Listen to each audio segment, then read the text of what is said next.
Let's bring in Nick Wright, the popular co-host on Fox Sports 1's First Things First. Before we get to the Chiefs, will you miss Tom Brady? I will, and I don't think he wants to retire, and so I don't think he should. I don't know. This is controversial, I guess, but I think there are pros and cons to anything in life, and up to and including being the family of Tom Brady. I think the pros are obvious and too many to list. The cons might be that for 7 months of the year, your dad is or your husband is very focused on one thing. And I think he has earned the right to put himself first in that he set a goal, Dan. There's one goal left that he has. Play till I'm 45. He's 1 year away. He's still obviously good enough. And I feel like he's being pressured by the people he cares the most about. But I think his kids would get it. Like, it's certainly when they grow up, like, well, my dad was the greatest ever at something. And I think as a kid, once you're older, you'd be like, I hope I wasn't the reason he stopped playing. So did you get the impression at all that he individually won't stop playing football? Because I don't. And I think it kind of sucks that the best to ever do something isn't getting to leave on his own terms, or the way a lot of other guys are, forced out because they're not good enough anymore. And I think that'll gnaw at him. I just don't know. And Brady made it official on his Instagram that he is retiring a half hour ago. But I don't know what is left. If you're only playing because you're going to play till you're 45 because you said you were going to play till you're 45, like that's not enough motivation for me to keep going out there and going, yeah, I'm 45 each week. Hey, I'm 45. But what if it's because he loves it? I mean, let me ask you I this. agree with that. Listen, I am, especially after our last interview, I was hesitant to even come on the show, but I didn't want it to seem like I was running from the Chiefs loss. I mean, you were mean, you were bullying, it was really, beneath your standards of broadcasting. So I would not compare you to Tom Brady. However, if we were to expand the sports broadcasting Mount Rushmore to, 8, 9, 32 people, you have a place on there somewhere. Fair enough. Why are you still doing it? You're old. You're rich. I guess I have to do it as like a public service for America because there's nobody who does it like I do as well as I do. And I think if I step down, can anybody ascend to the right? throne? Who's going to fill that void? Exactly. Right. And Who that's else not is fair. Going to be carried on the backs of Seton and Paulie and Fritzy? It's going to be hard. Yeah. Yeah. I mean, I do this for America. You do it for America. Why did Johnny Carson keep doing it? Why does, there is an element of, I just think that it is one thing if you are like the vast majority of human beings who live somewhere between mediocre, average, above average, right in the meaty middle. It's like, my God, I'm traveling every weekend. I'm never seeing my kids. I'm missing everything. At my quest, it's slightly greater than mediocrity. Or someone who it is, I'm going to retire 30 years younger than most people ever retire, 20 years younger. I am still competing at the highest level. My drive is what has in many ways opened up these doors my kids will be able to walk through forever. And now I'm stopping early. Now, the counterpoint to my own argument, I guess, is he did happen to marry someone who was the Tom Brady of her field, and she walked away 10 years ago. Yeah. So maybe she's like, Tommy, I already did what we're asking you to do. Let me ask you this, and then we can do the other stuff. I don't mean to be too probing, but if someone that you really love and care about had pushed you to walk away from your career when you wanted to keep going, don't you think that would cause some tension, rift? Like that would be something that'd be hard to get over? It would be for me. No, because that happened at ESPN. I was going to sign a 5-year deal.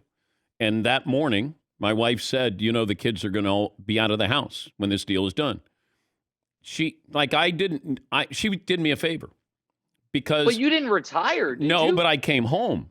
I came home and started something out of my attic. I passed on ESPN. No one does that. But thank God I did it because I was missing everything. because I was so focused on ESPN, and my wife had the clarity to say, look, they're going to be all gone, and you have 3 daughters that need you, and just so you know that.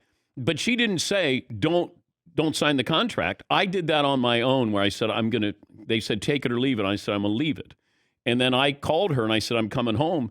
She didn't celebrate she just said, great. And then I said, no, I'm coming home. I'm quitting ESPN. Yeah. So, well, then listen, and you and I have talked privately about, when you and I got to know each other, it's because you were listening to my radio show so you could steal your takes for your radio show because you have bigger audience. I had the better takes. So you would listen to mine at night and then you'd regurgitate them. Yeah. And you and I talked about the push and pull of me doing the mornings and then morning TV and then evening radio and not being around and whatever it is. And and you talked about, hey, it's exhausting. And at some point you got to think about the work-life balance. And I understand, but I guess the way I look at it, maybe I'm wrong here, is he's still a relatively young man. He's not young in sports terms, but he's young in life. He's 45, 44. And so I don't know. I guess let me put a pin on it on this. If he doesn't play next season, do you think he never plays again? Because if you still have that itch and you don't get to finally go out on your own terms, I do wonder if he goes back. No, because he's going to be a businessman. That'll scratch the itch. It's not the same. Every athlete who retires always thinks about, God, I could have, I should have, why didn't I? It's really rare when an athlete retires and goes, I don't miss this at all, And Tom will miss that because he played at such a high level, and he knows that he's still a top 5 quarterback and would be next year. They're just not going to win a Super Bowl next year. I think if he thought that they would be better, maybe that would be the thing that would be the launching point for his conversation with Giselle to say, I can win one more Super Bowl. I don't think he's confident that Tampa Bay is going to be that good, and that probably helped the process as well. No, that's fair. I mean, I think that the idea, they were this close to hosting the NFC Championship game. I think they'd have beaten the Niners. They could have won this year's. I know that they have cap issues and all those things, but when you look at the quarterback situation in the NFC, I don't think anybody, if Tom Brady announced today he's coming back, what are the Bucs? The 3rd favorite to come out of the NFC? Rams, Packers, Bucs. I don't think that they're some woebegone team. I'm not sure. Again, it's a little awkward to discuss, but at no point did I hear Tom Brady ever be like, you know what? I've gotten my fill of football. I think, and those other guys that want to come back or didn't want to quit, usually, okay, that's fine and good, but nobody wants you on the team anymore because you're not good anymore. Yeah. He just had almost won MVP this year. I don't know. We're talking to Nick Wright, First Things First co-host, Fox Sports 1. I text you when the Chiefs-Bengals were going into overtime. Yeah. And I didn't hear back. Now, I didn't know, obviously, what the outcome was going to be. I was just saying, I think the Bengals got the Chiefs' attention. That's all I said. No, let's be fair, Dan, because hold on. This is going to take a moment because I have to unblock the number, and then I can I think the exact quote, if we're going to be fair, is, quote, I think my Bengals have your attention. Yes. End quote. You personalized it. Not the Bengals have the Chiefs' attention. You made this as a Dan Patrick versus Nick Wright thing, which is interesting because I didn't know you were. But I did it before. I'm from Cincinnati. Oh. And I did this prior to the end result. Good for you. I didn't do it after. What's your point? Why couldn't you didn't do it back? At halftime. You certainly didn't do it when it was 21-3. I wasn't rubbing in your face with 21-3. You could have. Why would you reach out to me when I'm at my most vulnerable? It was overtime. You guys won the toss. You got the greatest quarterback in the game. You guys were going to blow out the Cincinnati Bengals, if I recall you saying. I just said, hey, 17. I think we got your attention. That's all. You got it. You could have said, yeah, boy, they came back. I'm really, really surprised. Boy, they got a lot more grit than I thought. Hey, Dan, a nice little team you got. Pat my head and then move on. A lot of things I could have done. Instead, I ignored you. I wish I would have Fritzy's interview request. Dan, I was very upset. You know that I've got thousands of dollars on the game. I've got reputational value worth, potentially Not that, unearned millions. not that much, but on the game. A couple thousand. I've got a lot. I'm from there. I have a lot riding on the game. And you managed to text me when I'm at my lowest. I thought it was rude. I thought it was unbecoming. I thought it was bullying, much like our last interview. No, this was just to acknowledge that, hey, you guys won the toss. You got Mahomes. You're at home. You're probably going to win. I just wanted to put it out there and just say, hey, you know what? That was a nice contest, and the Bengals, they put up a good fight. That's all. That was it. Okay. Do you think I spent 11 minutes talking about Tom Brady's psychology because I was really interested in it, or because I was trying to avoid this very topic? I know how radio clocks work. All I know I thought is if I filibustered long enough, we would be like, we don't have time to get to the Chiefs. I'm going to blow right through the commercial break. Just keep going, because the dynasty of one continues in Kansas City. Oh, you know what? They made me talk about that on the TV show this morning. This was the question. More likely, it's dynasty or they never win another Super Bowl? Let me ask you that. What do you think's more likely there? That they'll win another Super Bowl. Thank you. Of course it is. The poor guy, Mahomes, has one bad half. You know what? He's got one good quarter in 2 Super Bowls. He has not played well in AFC title games. He hasn't played well in AFC title games. What?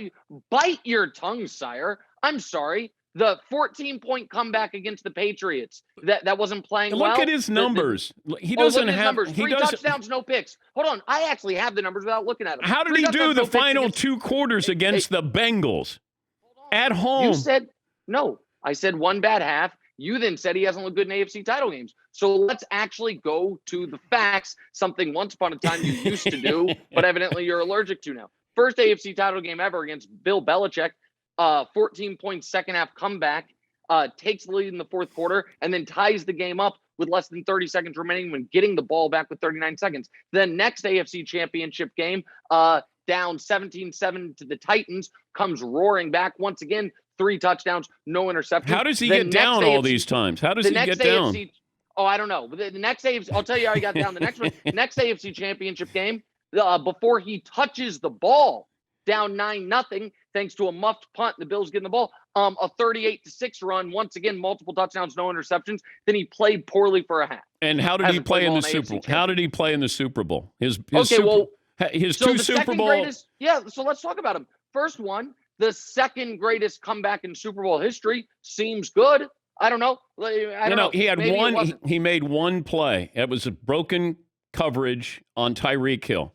He almost got beat by Jimmy Garoppolo. Now we're doing almost got beat by. Okay, that's fun. No, you're saying he's the greatest quarterback in the league. He almost. Well, he obviously is, especially with Brady retiring. Who's the best quarterback in football? Who is it? Give me a name. Well, an hour ago it was Brady. Okay, well, that's great. We live in the now, Dan. We live in the here and the now. Okay. Who is it? How did he do against Tom Brady last year? Super Bowl. Okay, we live in the here. Oh, and the last year's Super Bowl. Yeah, I'm just doing some stats here. Pressured 29. Okay, here's a stat for you. Take every NFL game ever played in recorded history. What quarterback was pressured the most in any single game, playoff, regular season? Mahomes in the Super Bowl. So if you want to put that, Joe Burrow got sacked 9 times a week and a half ago and won the game. That's correct. Right. I like Joe Burrow. Let's go. How about we call a different play? How about your genius Andy Reid? How about we call something so I don't get sacked all these times? You want to relitigate last year's Super Bowl? That's fine. We can relitigate last year's Super Bowl. Litigate. You want to relitigate? You want to talk about conference championship games? How about your beloved Tom Brady not throw 3 picks in every conference championship game he plays in? 3 second-half picks against the Packers. Somehow escapes that. Now I'm bleeping on Tom Brady day you retired, but you put me in this position. Threw 3 picks against the Chiefs AFC Championship game. One of them voided thanks to the D Ford nonsense. Brady's out of fingers. Brady doesn't have any fingers left for rings. I mean, come on. You can't be. Again, well, I'm arguing stats with a man that doesn't know 10s more than 7. I mean, what do you want from me here? He actually has 3 fingers left, buddy. So I sold you. No. Giselle made him cut those off. Oh, so he wouldn't stay. Ronnie Lott style. Yeah, so he wouldn't stay and say, I got to get rings for every finger. Okay, that's great. I'm